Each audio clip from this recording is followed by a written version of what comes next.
Fala galera, professor Arthur Damasceno na área. Começamos aqui o nosso bate-papo sobre os Estados-membros, né, suas competências, toda aquela parte estrutural. A gente está tratando aí da nossa organização do Estado, a organização político-administrativa da República Federativa do Brasil, e chegou a vez do bate-papo sobre os Estados-membros.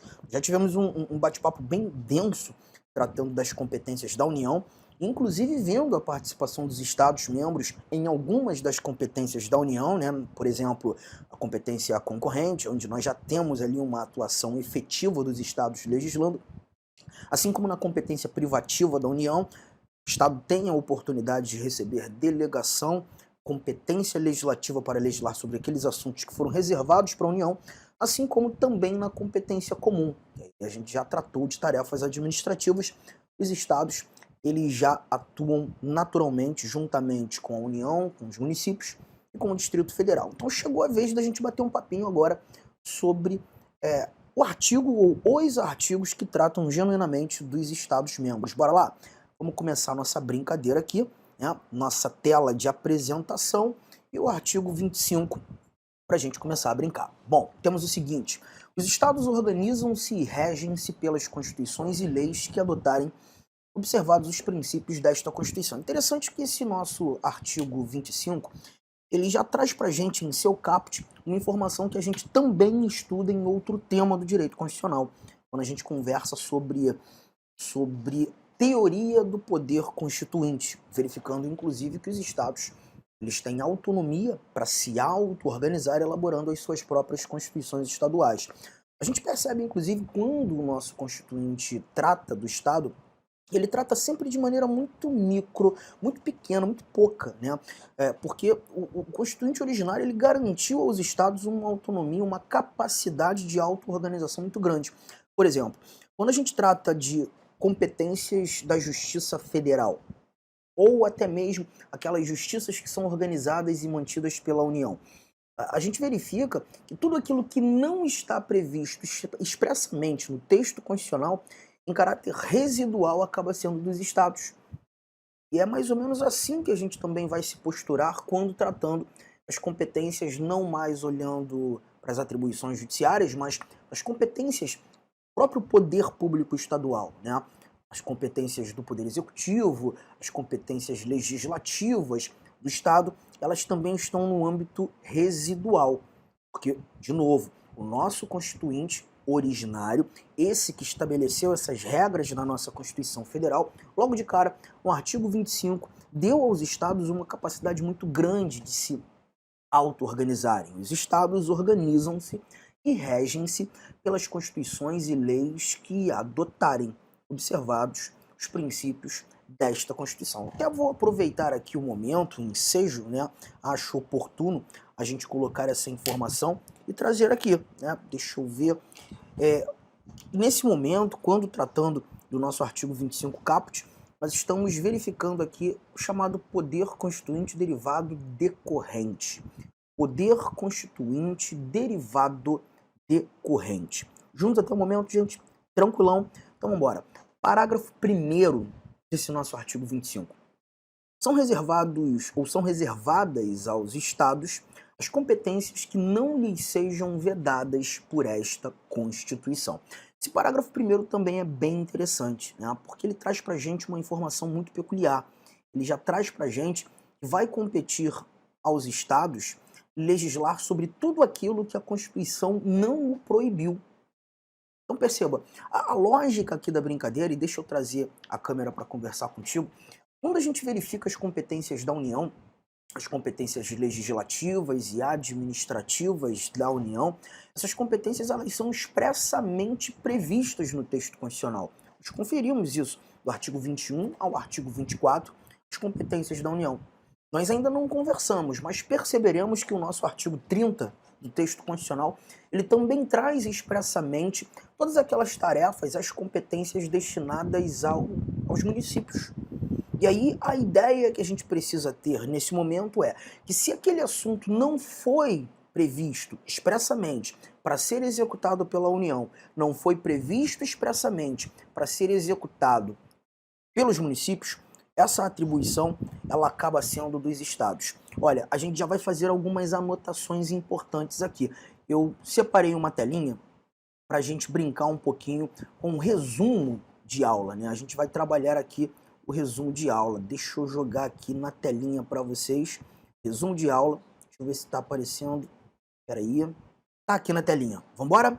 Bom, deixa eu pegar esse nosso artigo 25, parágrafo 1º, e jogá-lo aqui só para a gente fazer um primeiro comentário.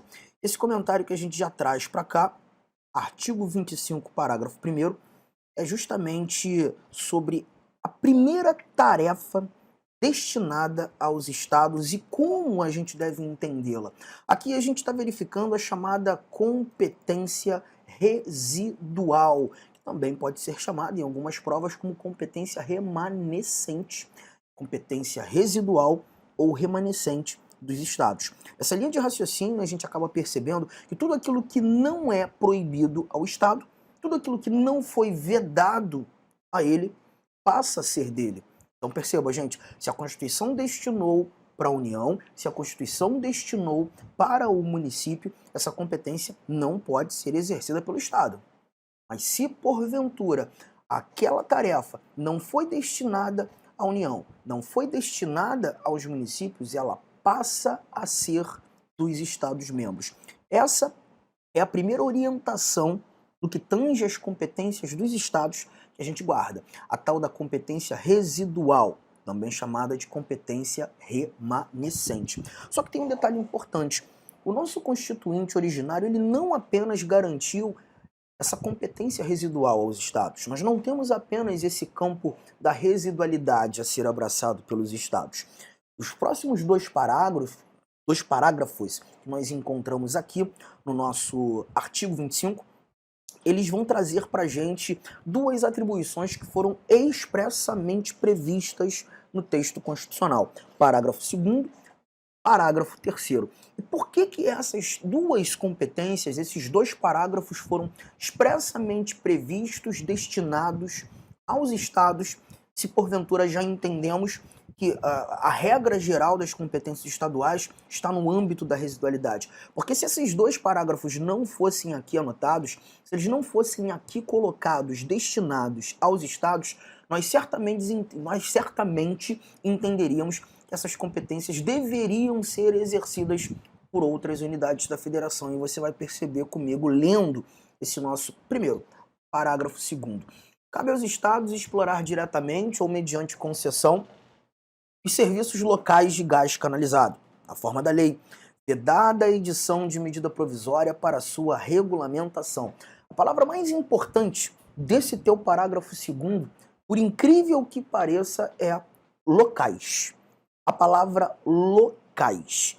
E por quê, Arthur? Porque quando a gente começar a trabalhar as atribuições dos municípios, e nós já discutimos algumas coisas relacionadas aos municípios quando tratando das competências da União, a gente percebe que os municípios, eles legislam sobre assuntos de interesse local, os municípios têm uma competência legislativa específica, que é legislar sobre todo e qualquer assunto que para eles apresentem o interesse local. Você lembra disso? Pois é, a palavra local, ela já nos remete ao município. Inevitavelmente a palavra local nos conduz a município. E aqui a gente está verificando, nesse nosso artigo de número 25, parágrafo 2º, a palavra local. Você pode até conferir aí agora na sua Constituição, eu infelizmente não tenho aqui para te mostrar nesse momento, mas o artigo 30 do texto constitucional, ele vai trazer para a gente 9 incisos que demonstram ali as competências dos municípios. E, salvo engano, o inciso 5º ele diz que compete aos municípios prestar os serviços de interesse local. Então nós temos uma administração municipal, nós temos um poder público municipal, uma máquina administrativa municipal competente para exercer suas funções. Toda e qualquer função, todo e qualquer serviço que apresente o interesse local. Só que nesse caso, quando lendo o parágrafo 2º, a gente percebe que aqui os serviços locais de gás canalizado não estão nas mãos dos municípios. Estes serviços passaram a ser competência dos estados. Então perceba, a anotação que a gente traz para esse parágrafo 2º, eu vou lançá-lo no seu material também, e a mesma informação vai servir para o nosso parágrafo 3º que nós não lemos. Eu já estou trazendo você aqui novamente no nosso resumo de aula, colocando aqui, ó, que nós temos a tal competência ou competências enumeradas, é assim que nós chamaremos nosso artigo 25, parágrafo 2º, e também o nosso artigo 25, parágrafo 3º. Essas são as duas competências dadas aos estados que foram categoricamente apresentadas de maneira expressa no texto constitucional. E por quê, Arthur? Porque se nós não encontrássemos essas duas competências expressamente previstas no texto constitucional como de competência dos estados, certamente elas não seriam atribuições dos estados, elas seriam atribuições dos municípios. Ah, mas o parágrafo 3º você ainda não leu, ele também vai trazer para a gente essa informação do local, interesse local, atividade local, serviço local? Não, mas perceba o que nós encontramos aqui no nosso artigo 25, parágrafo 3º. Os estados poderão, mediante lei complementar, instituir regiões metropolitanas, aglomerações urbanas, microrregiões constituídas por agrupamentos de municípios limítrofes para integrar a organização, o planejamento e a execução de funções públicas de interesse comum. As regiões metropolitanas são aqueles municípios limítrofes, ali que estão localizados próximos ou ao lado, né, do município que se mostra a capital do estado. As aglomerações urbanas, elas são muito próximas com as regiões metropolitanas, mas muitas vezes distantes da capital do estado. Um belo exemplo é lembrar da Baixada Santista, certamente você já ouviu falar ou até já teve a oportunidade de visitar. Ali você tem um distanciamento gigante da Baixada Santista da região metropolitana do estado de São Paulo, mas ali você também tem uma aglomeração urbana. E a ideia de aglomeração urbana é você encontrar e enxergar, assim como nas regiões metropolitanas, uma continuidade de urbanização. Então você tem essa continuidade. Não sei se você já reparou, e quando você está ali passeando pelos municípios que compõem a região metropolitana do teu estado, ou até mesmo os municípios que compõem uma aglomeração urbana, a única coisa que te faz perceber que você já está em outro município é que mudou a cor do poste, ou a cor do paralelepípedo, porque ali você tem uma continuidade urbana, o que a gente chama de conurbação. Agora, quando nós tratamos de uma microrregião, aí já é diferente, que são aqueles municípios limítrofes que apresentam particularidades muito próximas, né? E muitas vezes localizados num determinado ambiente daquele estado. Mas olha que barato, gente. Seja uma região metropolitana, seja uma aglomeração urbana, seja uma microrregião, serão constituídas por agrupamentos de municípios limítrofes, municípios que fazem limite para integrar a organização, o planejamento e a execução de funções públicas de interesse comum.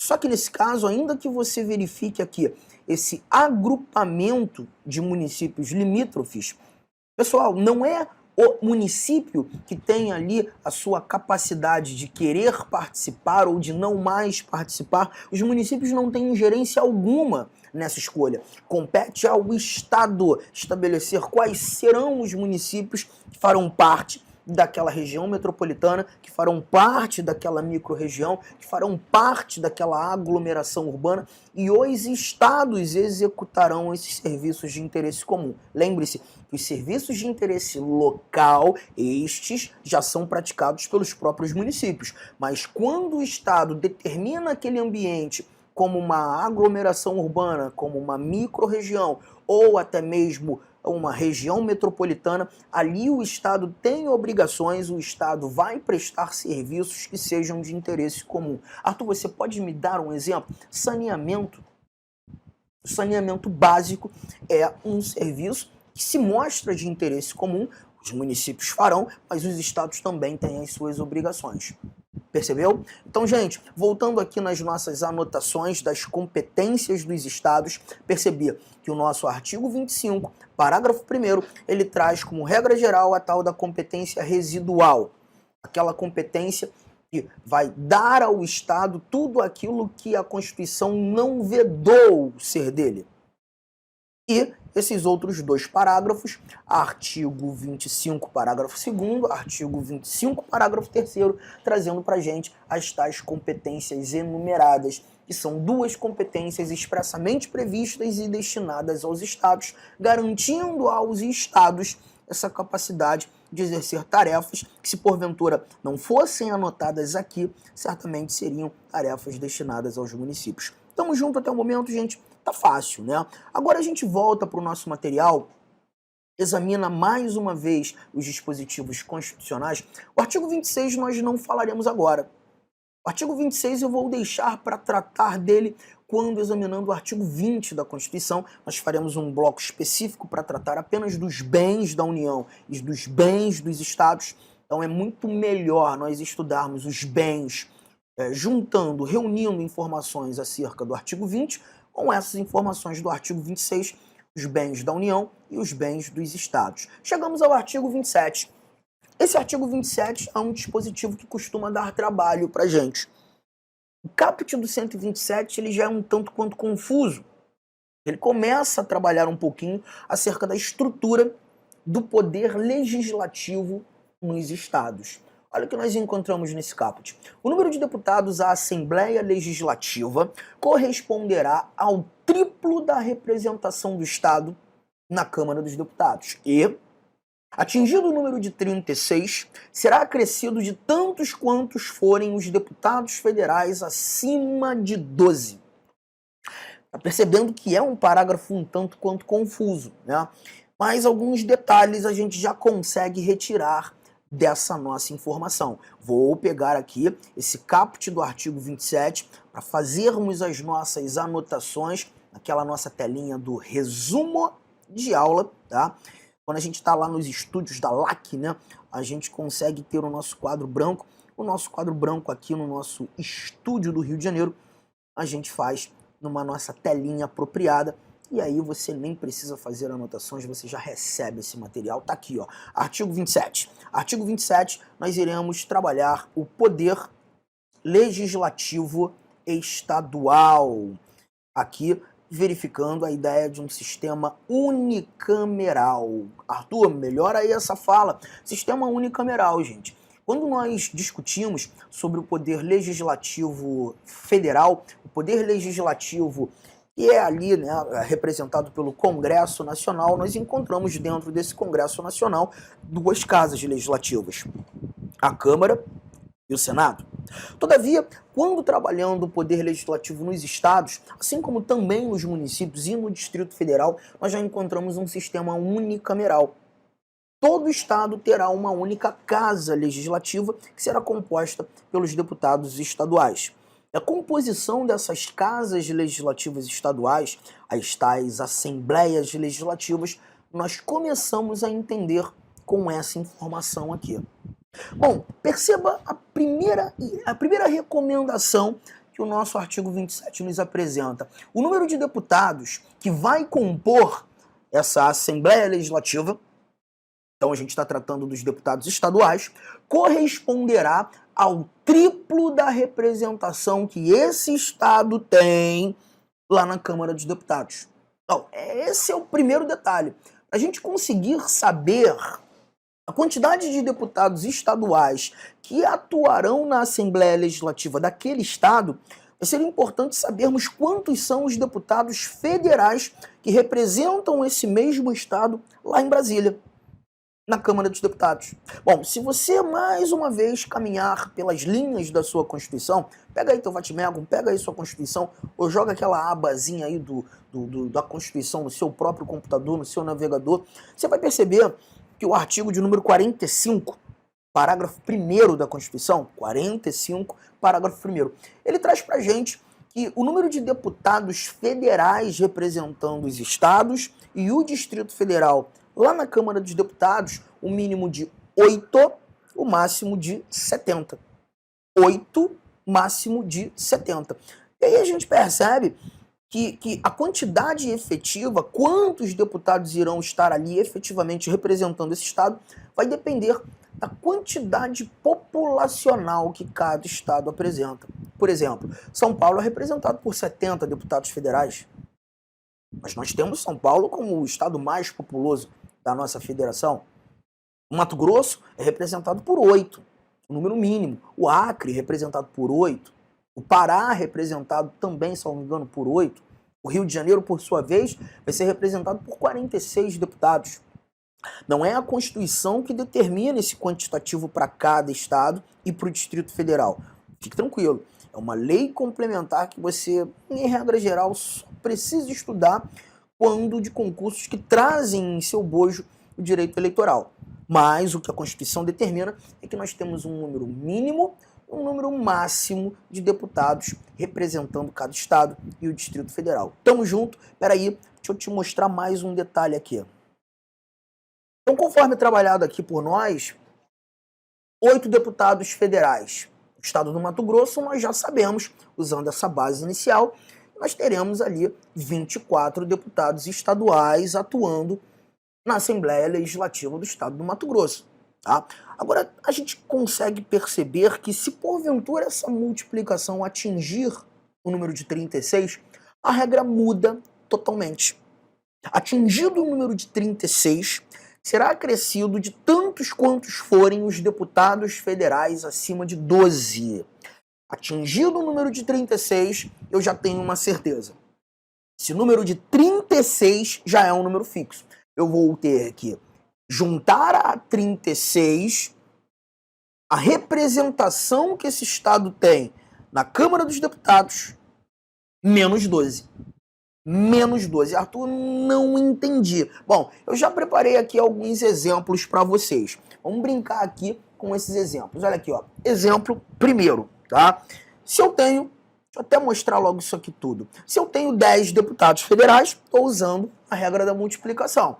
Se eu tenho 11 deputados federais, estou usando a regra da multiplicação. Se eu tenho 12 deputados federais, ainda uso a regra da representação, porque eu estou cravando 36. A brincadeira muda totalmente quando a gente chega a um estado com 13 deputados federais. Porque a multiplicação já vai ultrapassar 36, já nos levaria a 39. Nós não teremos 39 deputados estaduais na Assembleia Legislativa desse estado. Pior, olha aqui, ó, coloquei quando o estado, inclusive, tem 70. Que é o exemplo de São Paulo. Imagine você, a Assembleia Legislativa do Estado de São Paulo, contendo ou contando com 210 deputados estaduais, a multiplicação por 3 daria 210. Não vai ser isso, gente. Olha só o que eu já preparei aqui para você, ó. Se por acaso a sua multiplicação atingir 36, passou disso aqui, 36 já é um número fixo. 36 já é um número fixo. E eu vou ter que somar a esses 36 a representação que esse estado tem na Câmara.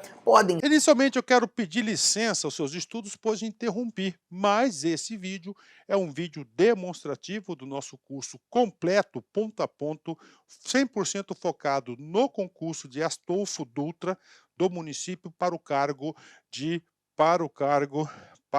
especificamente de guarda municipal, tá certo? Cara, vem estudar com a gente.